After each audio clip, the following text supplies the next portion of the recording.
کرتے ہیں, اللہ حج زکات ادا نہیں کرتا, لیکن یہ وہ واحد عمل ہے جو اللہ کریم حکم دینے سے پہلے خود فرماتا ہے.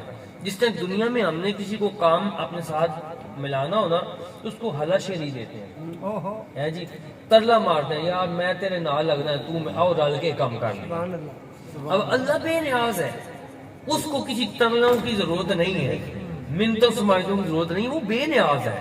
اب وہ مالک بے نیاز ہو کر بھی وہ فرماتا ہے کہ بے شک میں ان اللہ و ملائکتہ یصلون علی النبی, بے شک میں اور میرے فرشتے ہر وقت نبی رحمت صلی اللہ علیہ وآلہ وسلم پہ درود پاک پڑھ رہے ہیں اور پڑھتے رہیں گے.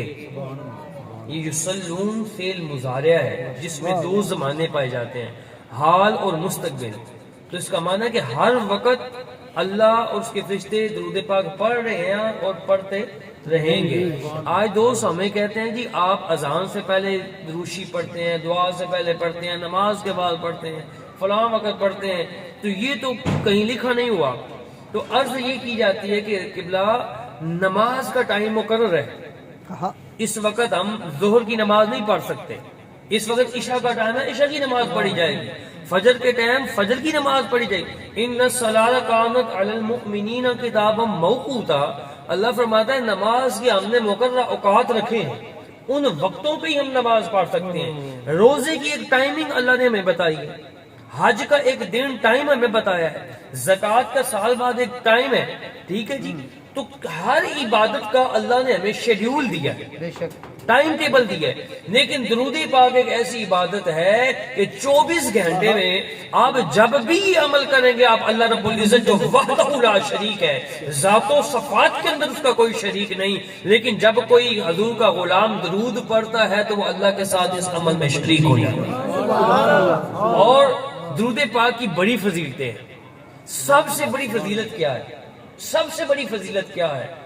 جو بندہ حضور پاک علیہ الصلوۃ والسلام پہ درود پاک پڑھتا ہے نا, اللہ تعالیٰ اس کے بدلے اس بندے پہ درود پڑھتا ہے. کیا بات ہے, سبحان اللہ, اس بندے پہ درود پڑھا جاتا ہے. جو حضور پہ درود پڑھتا ہے اللہ اس کا بدلہ یہ دیتا ہے کہ اللہ رب العزت اس بندے پہ درود بھیجتا ہے جی. یہ سب سے بڑی فضیلت ہے. ایک مرتبہ حضور علیہ الصلوۃ والسلام کے ایک صحابی, ایک غلام دریا کے اندر سفر کر رہے تھے اور کشتی میں سوار تھے اور حضور پاک علیہ الصلوۃ والسلام پہ درود پاک پڑھ رہے ہیں.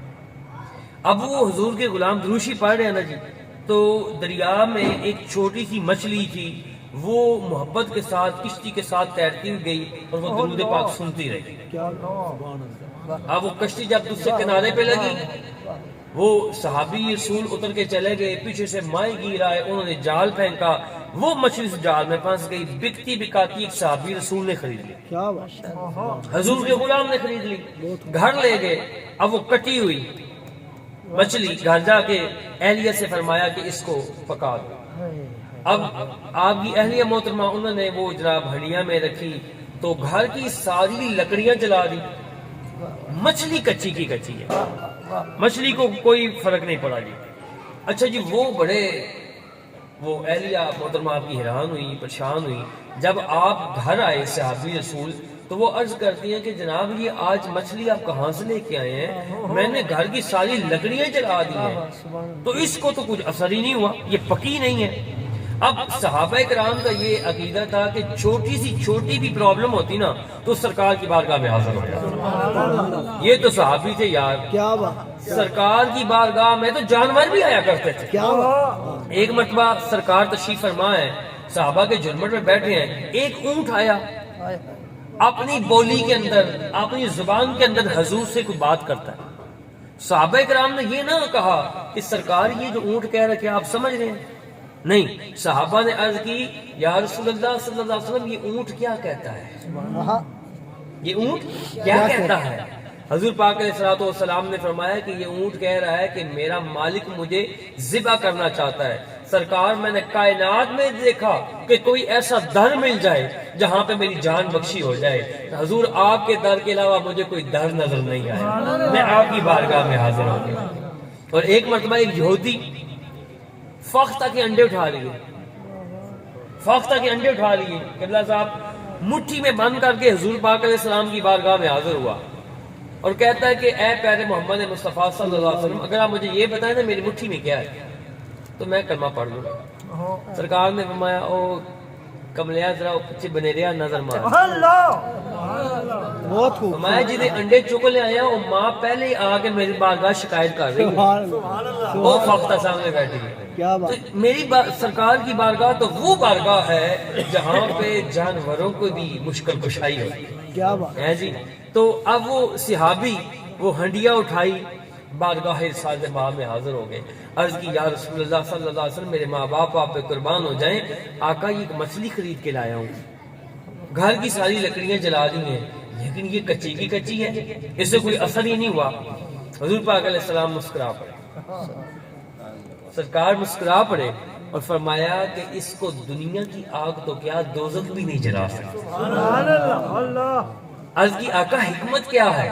حضور علیہ السلام نے فرمایا کہ میرا ایک غلام دریا کے اندر سفر کر رہا تھا، وہ میری بارگاہ میں درود پاک پڑھ رہا تھا، یہ مچھلی محبت سے وہ درود سنتی رہی، سبحان اللہ، محبت سے، سبحان اللہ، کیا بات ہے، یہ مچھلی محبت سے وہ درود پاک سنتی رہی، اس کے درود سننے کی برکت سے اللہ نے اس پہ آگ حرام کر دی۔ کیا بات ہے، تو کیا بات دوستوں ہے، جو مچھلی درود سنے اس پہ آگ حرام ہو جائے، جو حضور کا امتی درود پڑھتا ہے اس کا مقام کیا ہے؟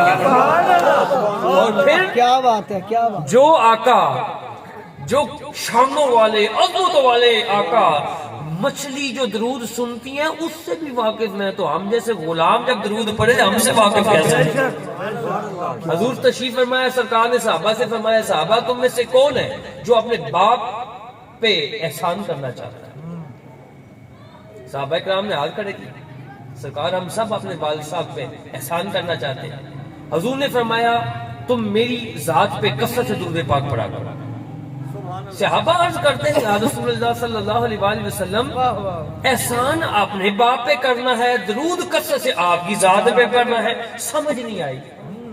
حضور پاک علیہ السلام نے فرمایا کہ جب تم میری بارگاہ میں درود پڑھو گے تمہارا نام، تمہارے باپ کا نام، تمہارے دادے کا نام اور جس جگہ بیٹھے ہو اس جگہ کا نام فرشتہ میری بارگاہ میں پیش کرے۔ سبحان اللہ، اور بھائی صاحب یہ قبلہ صاحب نے بھی ویڈیو بنا رہے ہیں، ہمارا کبھی پروگرام ٹرانسمیشن ہوتی ہے نا یہ رمضان شریف میں اکثر ہمارے دوست اب آپ جاتے ہیں تو میسج کرتے ہیں کہ فلاں چینل پہ ہمارا پروگرام لائیو چل رہا ہے، خوشی محسوس کرتے ہیں ہم لوگ کہ جناب فلاں ٹی وی چینل پہ آ رہے ہیں، یار یہ ٹی وی چینل یہ سارا کچھ ہن پتہ لگا ہے سب جھوٹ ہے، تے اے سانو یقین ہو جائے کہ سائیاں دی بارگاہ تے ساڈا نام لیتا جا رہا ہے، ساڈے باپ دادے دا نام لیتا جا رہا ہے۔ اگر گھر چ بیٹھے ہیں، دکان چ بیٹھے ہیں، کاروبار چ نوکری چ جدو اس جگہ دا نام بھی سرکار دی بارگاہ چ پیش کیتا جائے گا تو دوستو او گھر، او جگہ، او کاروبار، او دکان کتنی بابرکت ہو جائے گی۔ یعنی مالکہ دی بارگاہ چ غازی علم دین شہید رحمۃ اللہ علیہ بہت خوب، بہت خوب، آپ آخری رات نا سوری جدو آپ نو حکم ہویا شہادت پاک دا تے ایک دو راتاں پہلے نا جناب موسیٰ علیہ السلام تشریف لے آئے، آپ نے فرمایا کہ غازی صاحب ملے، آپ نے فرمایا یار میں اللہ دا نبی موسیٰ علیہ السلام عرض کی تھی سرکار بڑی مہربانی شفقت فرمائی، آپ تشریف لائے، فرمایا یار میں نو آنا ہی پیا ہے، میں جدو حضور دی بارگاہ جانا تے علم دین دی گلاں ہو رہی ہوندیاں تے میرا دل کیتا ہے کہ کیوں نہ میں علم دین نو مل گیا تے دوستوں ساڈے پیو دادے دا نام جدو سرکاراں دی بارگاہ چ بار بار لیتا جائے گا ہے، جیڑا کوئی دوست بیلی ساڈا رشتہ دار دن چ دو چار فون کر لینا حال چال پوچھ رہے اسی کہنے ہیں ساڈا بڑا سجن ہے کہ یار آج 4-5 باری میں نے یاد کیتا ہے فون تے خیر خیریت لئی تے دوستوں جدو اسی 100,000 باری حضور دی بارگاہ سلام درود و سلام بھیجاں گے تے سرکار دی بارگاہ ہزاراں دی صاحب نہ ساڈے نام لیتے جان گے یار ساڈی قسمت اللہ یہ درود پڑھیا نہیں جانا پڑھوایا جانا ہے، یہ ہر ایک دے بس دی گل نہیں، سرکار اللہ دل چن لیتا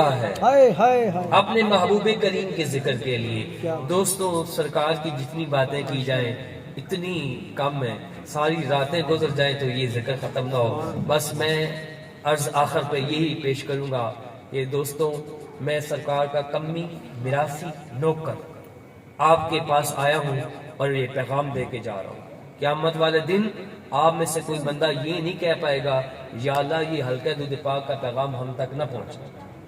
میں سرکار کا نوکر کمی ہو کے ہاتھ جوڑ کے عرض کر رہا ہوں، آؤ مل کے کثرت سے درود پاک پڑھیں۔ سبحان اللہ۔ الحمدللہ اللہ نے ہمیں یہ سعادت عطا فرمائی کہ ہم لوگ درود پاک پڑھتے ہیں، ہمارے دوست احباب درود پاک کاؤنٹ کر کے ہمیں لکھواتے ہیں۔ اور اس کا مقصد کیا ہے؟ یہ جو ہم نے ایک سسٹم بنایا ہے، اس کا مقصد کیا ہے؟ سب سے پہلا ہمارا مقصد ہے حضور پاک علیہ السلام کی امت کی بخشش۔ سبحان اللہ۔ میرے آقا کریم کی حدیث مبارکہ کا مفہوم ہے، سرکار فرماتے ہیں جس نے میری امت کی خیر خواہی کی گویا اس نے میرا ساتھ دیا، جس نے میرا ساتھ دیا وہ حشر میں بھی میرے ساتھ ہوگا، جنت میں بھی میرے ساتھ ہوگا۔ ہے جی، سب سے پہلا ہمارا مقصد امت مصطفیٰ صلی اللہ علیہ وسلم کی بخشش ہو جائے۔ اس کے بعد ہم لوگ مختلف قبرستانوں میں جاتے ہیں، مختلف مزارات پہ جاتے ہیں، کوئی حج عمرے پہ جا رہا ہو، کسی کی کوئی فوتگی ہو جائے، کوئی بھی ایسا دینی اور اس پہ ہم فی سبیل اللہ درود پاک کا ہدیہ بھی پیش کرتے ہیں۔ اور قبرستان میں پیش کرنے کی ایک چھوٹی سی بات ہے کہ اللہ والوں کی محفل میں آپ بیٹھے ہیں، یک زمانہ صحبت باولیاء بہتر 70 سال اطاعت میریا۔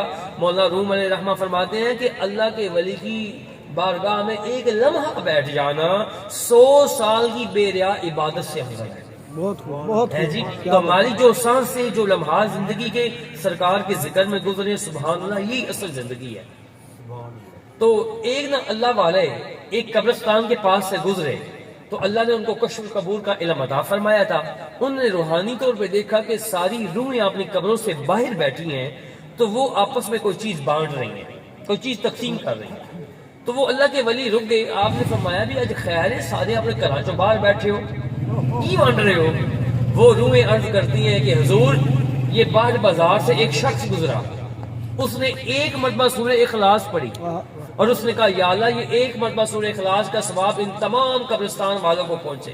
وہ روحیں کہتی ہیں کہ آج 12واں دن ہے، وہ ثواب بانٹ رہے، وہ ختم ہی نہیں ہو رہا۔ اگر ایک سورہ اخلاص کا یہ مقام ہے تو ایک درود پاک کے بارے میں جبرائیل امین فرماتے ہیں کہ میں بارش کے قطرے گن سکتا ہوں، آسمان کے ستارے گن سکتا ہوں، درختوں کے پتے گن سکتا ہوں، لیکن اللہ کی وہ رحمتیں کاؤنٹ نہیں کر سکتا جو ایک دروشی پڑھنے والے پہ نازل ہوتی ہیں۔ تو درود کا کیا مقام ہے جی؟ تو اللہ پاک ہمیں یہ سعادت عطا فرمائے، کثرت سے درود پاک پڑھیں۔ سوال دو سامنے آتے ہیں جو زیادہ تر، بس بات میں ختم کر رہا ہوں کہ دو سوال سامنے جب ہم دعوت دیتے ہیں نا جی، کچھ دوست بھائی ہمارے سے یہ سوال کرتے ہیں، وہ کہتے ہیں جی یہ آپ اللہ رسول سے حساب کرتے ہیں، یہ آپ نے تسبیحاں رکھی ہوئی ہیں گن گن کے پڑھتے ہیں، کھلا پڑھنا چاہیے۔ وہ کہتے ہیں ہم تو کھلا ہی پڑھتے ہیں، گنتے نہیں ہیں، آپ کیوں کاؤنٹنگ کرتے ہیں؟ جواب یہ ہے کہ گن کے پڑھنا، چاہے وہ انگلیوں پوروں پہ ہو، چاہے وہ تسبیح پہ ہو، یہ عین سنت مصطفیٰ ہے۔ ایک بندہ ایک ذکر کرتا ہے وہ انلیمیٹڈ کرتا ہے، بغیر گنے کرتا ہے۔ ایک بندہ اس کو گن کے کرتا ہے، تسبیح پہ یا اپنی انگلیوں پہ اس کو کاؤنٹ کرتا ہے۔ میں یہ کہتا ہوں کہ وہ ان گن سے وہ کاؤنٹ کرنے والوں کو زیادہ فضیلت ہے۔ کیوں کہ ایک تو اس نے وہ ذکر کیا، دوسرا اس نے حضور پاک علیہ السلام کی سنت کو پورا کیا، اور سرکار کی ایک سنت پہ عمل کرنا 100 شہیدوں سے زیادہ ثواب ہے۔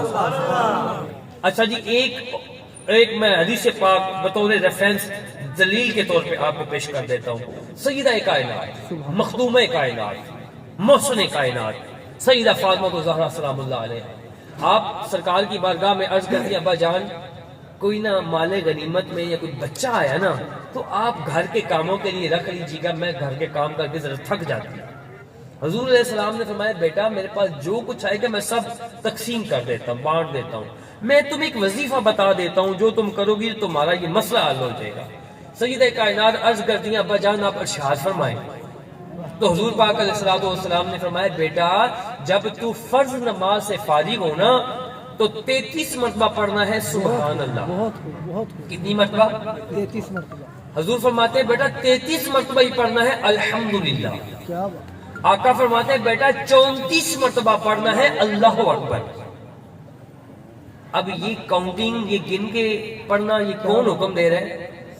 بولیے حضور پاک علیہ السلام. اگر یہ گن کے پڑھنا اللہ رسول کو عمل پسند نہ ہوتا تو سرکار اپنی صاحبزادی سے فرماتے پتر سبحان اللہ الحمدللہ اللہ کو کھلا پڑھ لیا. کیا بات یہ حساب کتاب نہیں کرنے لیکن فگر دیا کاؤنٹنگ بتائی 33 34 بار. دوسری حدیث مبارکہ جمعے والے دن ہماری ہر مسجد میں ماشاءاللہ حدیث پاک لکھی ہوتی ہے کہ حضور نے فرمایا کہ جو بندہ جمعے والے دن عصر کی نماز پڑھ کے اپنی جگہ سے اٹھنے سے پہلے 80 مرتبہ یہ درود پاک پڑھے اللہم صلی علی سیدنا محمد النبی الامی وعلی آلہ وصحبہ بارک وسلم. حضور فرماتے ہیں کہ 80 سال کی عبادت اس کے نامہ اعمال میں لکھ دی جاتی ہے, 80 سال جس کے گناہ معاف ہو جاتے ہیں. تو دوستو یہ 80 کا فگر کس نے دیا؟ تو سرکار فرما دیتے کھلا پڑھو, لیکن نہیں, میں نے عرض کیا کاؤنٹ کر کے پڑھنا, تسبیح پڑھنا, گن کے پڑھنا اللہ رسول کے عین حکم کے مطابق ہے, کوئی معیوب عمل نہیں ہے, ناپسندیدہ عمل نہیں ہے. تو اللہ ہمیں عمل کی توفیق. یہ پہلے سوال کا جواب ہے. اگلا سوال یہ بھائی کرتے ہیں, وہ کہتے ہیں چلو حضرت صاحب آپ کی بات مان لی, ہم گن کے پڑھ لیتے ہیں, لیکن آپ کو لکھوانا کیوں ضروری ہے؟ بھئی ہم خود بھی تو پیش کر سکتے ہیں, آپ کو لکھوانا کیوں ضروری ہے؟ بس چھوٹی سی مثال اس کی میں دے کے آپ کو سمجھا دیتا ہوں, پھر کبھی وقت ملا نا انشاءاللہ تعالی آستانے پہ یا کبھی میں ڈیٹیل سے انشاءاللہ آپ کو اس کا سارا سمجھاؤں گا, اس کے مقاصد کیسے, اور کوئی سوالات ہو آپ قبلہ حمدانی صاحب سے کر سکتے ہیں, یا ان کے توسل سے میرے تک کوئی ایسی بات ہو پوچھنی ہو کرنی ہو میں حاضر ہوں جی. اچھا جی, دو دوست یہ کہتے ہیں کہ چلو جی گن کے پڑھ لیا, آپ کو لکھوانے کی کیا ضرورت ہے بھائی جی, ہم خود بھی تو پیش کر سکتے ہیں. بالکل ٹھیک ہے, یہ پانی کی بوتل دے. اب یہ اس بوتل کے اندر نا 2 سے 3 گلاس پانی ہوگا, اتنی ہے جی. اس پانی کی سمندر کے پانی کے سامنے حیثیت ہے جی. کوئی پڑھیا لکھا, کوئی انجینئر صاحب بیٹھے ہیں ماشاءاللہ ہے, کوئی پڑھیا لکھے دی کیلکولیشن کر دے کہ اتنی پرسنٹیج ہے کہ اس پانی کی سمندر کے پانی سامنے حساب لگ رہا ہے. کوئی بندہ ہے جی؟ نہیں, اس کی کوئی کیلکولیشن نہیں نکلتی, کوئی پرسنٹیج نہیں نکلتی. لیکن یہ پانی اگر ہم سمندر میں ڈال دیں تو یہ کیا بن گیا؟ بس یہی سمجھانا تو میں انفرادی پڑھا 100 1000 لکھ پڑھ لاں گا, لیکن دوستو وہ اربوں خربوں درود پاک کا سمندر ہے. میرے جیسے گناہگار آدمی کا اس خربوں درود پاک کے اندر لسٹ میں نام آ جائے, یہی بڑا اعزاز ہے جی. تو مائی صاحبہ ایک یوسف علیہ السلام کی خریداری جو بولی لگ رہی تھی نا بازار مصر سے, تو ایک مائی صاحبہ لین چ لگیاں, کسی پوچھا اما جی تسی لین چ کیوں لگے؟ فرمان لگیا میں یوسف کو خریدنا. کیا اتنے تے سرمایہ دار جگیردار امراء اتنے تے خزانے دے منہ کھلے نے, اما جی تے بولیاں لگ رہی ہیں تواڈے کول کی ہے؟ اما جی فرمان لگے او پتر میرے کو کچھ ہے یا نہیں, یوسف دے خریداراں نا تے آ رہا ہے. بس دوستوں یہی پیغام, یہی میسج. اللہ مجھے اور آپ سب کو استقامت عطا فرمائے, اور جو ہمارے دوست میں یہ پیغام سنا ہے آپ سب اس پہ عمل فرمائے. کہ اللہ حمدانی صاحب کو اپنا درود پاک اکاؤنٹ فرما دیا کریں, یہ ماشاءاللہ ہمارے گروپ کے اندر ہے اور یہ ہمیں فرما پیش کر دیتے ہیں. تو گرینڈ ٹوٹل جو ہے خربوں درود پاک کا سمندر, اس میں آپ ایڈ ہو جاتے ہیں. ہر جمعرات کو بس چوک مرکز پہ محفل پاک کا انعقاد ہوتا ہے جو درود پاک کی خاص نسبت سے ہے. میں تمام دوستوں کو دعوت دوں گا, حضرت صاحب تشریف فرما ہوتے ہیں, ہر جمعرات کو آتے ہیں. جیڑا بندہ کہے نا روحانیت تصوف معرفت کس نو کہی دا, ایک کوئی نصاب ہوندا تے میں تانوں دسدا فلاں کتب خانہ جا کے کتاب پڑھ لو تانوں روحانیت آ جائے. یہ پڑھن پڑھان دیاں گلاں نہیں, بس ایک واری تسی اس محفل نو اٹینڈ کر لو جمعرات دی 10 بجے سے 10:40 تک, پونے گھنٹے کی محفل ہے, فکس ٹائم ہے. حضرت صاحب تشریف فرما ہوتے ہیں, 10 بجے محفل شروع ہے, 10:40 پہ درود و سلام شروع ہو جاتا ہے. تو آپ دوست جن کو ٹائم ملے آپ بٹ چوک بھی تشریف لائیں حضرت صاحب کے ساتھ. جو نہ کسی مجبوری پہ آ سکے وہ اپنا درود پاک جو ہے نام لکھ کے پرچی بنا کے حضرت صاحب کو دے دیں. آپ جب تشریف لے کے آئیں گے آپ اس گروپ کے اندر, اس گرینڈ ٹوٹل کے اندر اس کو شامل کر دیں. اللہ ہم سب کی حاضری اپنی بارگاہ میں قبول فرمائے.